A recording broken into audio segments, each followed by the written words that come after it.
Hello again, welcome to part 7 of How to Hypnotise Without Trance. This video that I'm about to show you, I think is actually one of the most important videos in this series, so bear that in mind as you watch it. It is about what I call the hypnotic partnership. Now what I want to make clear at this point, and I made this clear at the beginning of the series, at the beginning of this program, that this was all about overt hypnosis. This concept specifically pertains to overt formal hypnosis, and it's a very, very important concept. For a lot of people, getting this is the difference that makes the difference when it comes to being successful as a hypnotist. So bear that in mind. What I will say about it is, even though it's very, very important, I think, very important information, it's filmed on a webcam. And as I'm talking on the webcam, I'm looking at the image of myself, so I'm not looking into the camera. So it looks a little bit odd from that perspective, but I'm sure you will forgive me.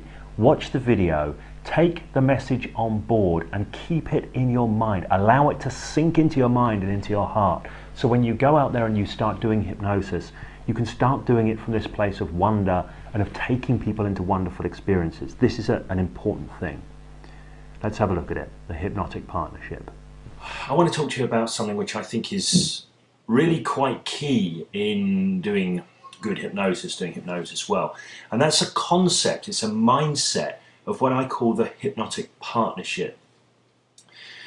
Very quickly, the hypnotic partnership is the idea that hypnosis isn't really something that you as a hypnotist do to somebody as a subject. You don't hypnotize somebody as such. What you're really doing is creating an experience for them and with them. There are two people in this experience. There are two people in the process that's creating this experience, and that's you, the hypnotist, and the subject. And this is why I think of this as a hypnotic partnership. Now, there are two clear, distinct roles in this partnership. I'll come back to that in a moment, but I just want you to realise this now. This partnership is every bit like a dance. Now, I don't know whether you've ever done any formal dancing or anything, but think about it like this. If you're going to dance with somebody, if you're going to tango, if you're going to salsa, whatever, you both need to be up for doing it. You can't have one person forcing the other one to dance and get a good result and get some good dancing going on. It's just not going to happen. And this is very much the case with hypnosis. This is why I think it's important to understand things in terms of a hypnotic partnership rather than you, the powerful hypnotist, doing something to some passive subject. It doesn't really work like that. So let me talk about the two roles in the hypnotic partnership and what the responsibility, so to speak, of those roles are. First of all, there's the hypnotist, obviously, and then there's the subject. Now, your role as a hypnotist is to facilitate the experience. Your role is to engage people through your tools of communication, verbal and non-verbal. Your job is to engage the subject's beliefs, engage the subject's imagination, lead them into hypnotic loops. You are facilitating a process. The subject, on the other hand, their job is to generate the hypnotic phenomena, is to generate the altered state of reality. Now, when I say their job is to do this, it makes it sound like it's conscious. It's not. It comes from their inner mind, but it's worth remembering that you as a hypnotist do not create the altered reality that the subject experiences. They create it themselves from their inner mind. They have that power and capability within them.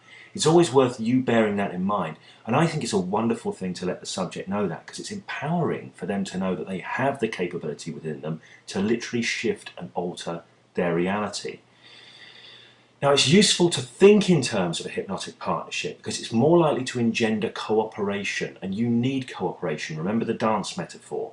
If somebody doesn't want to dance with you and isn't going to cooperate with you, you can't really dance with them. So you need to engender cooperation. If you want to play the big dominant hypnotist role, that works for some people. But it also generates in a lot of people a lot of resistance. If you set up a frame of cooperation, a spirit of cooperation, by thinking and feeling that hypnotic partnership, by knowing that's how it needs to be within yourself, you'll engender that cooperation that you need. The last one thing I'm going to quickly say about that, a lot of people, hypnotists I know, will often open up the question, have you ever been hypnotized before?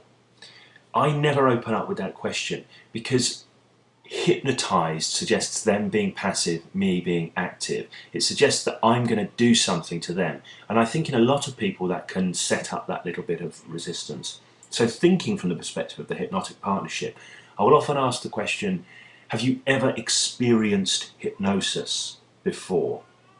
There's a slightly different frame around that. Have you ever experienced hypnosis before? Suggests that it is something to experience, not something to passively receive. It's something to experience. And experience is something that you get actively involved in, I think. I think it's got a bit more of a dynamic frame to it.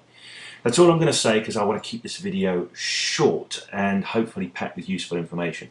Think about that. Remember that. Keep that in your mind. Keep that in your heart, that it's a partnership. You're going to work with that person. You facilitate it. You take the lead. You're the leader there.